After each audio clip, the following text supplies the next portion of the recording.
রাজবাড়ী জেলা প্রশাসক ও যুব উন্নয়ন অধিদপ্তরের আয়োজনে ২০২৫ সালের জাতীয় ও আন্তর্জাতিক যুব দিবস উদযাপন করা হয়েছে। মঙ্গলবার সকাল ১০টায় আলাদিপুর যুব উন্নয়ন সম্মেলন কক্ষে আলোচনার সভার মাধ্যমে দিবসটির আনুষ্ঠানিকতা শুরু হয়। বিস্তারিত দেখুন বাবলু শেখের প্রতিবেদনে।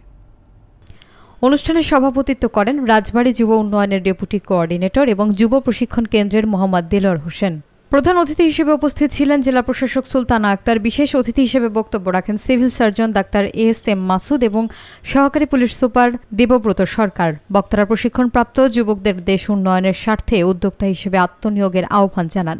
তারা আরও বলেন, সরকারের নানা সহযোগিতার মাধ্যমে দেওয়া প্রশিক্ষণ সঠিকভাবে কাজে লাগানো হচ্ছে কিনা তা পর্যবেক্ষণ করা জরুরি। অনুষ্ঠানের শেষে যুব উন্নয়নের একাধিক প্রশিক্ষিত শিক্ষার্থী এবং উদ্যোক্তাদের মধ্যে চেক বিতরণ করা হয়। আমাদের সকলের দায়িত্ব।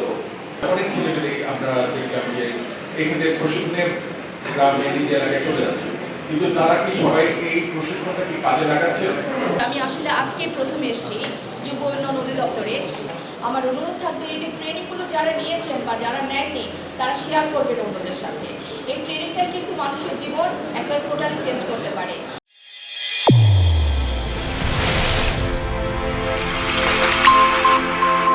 চ্যানেল A1 হৃদয়ের স্পন্দন।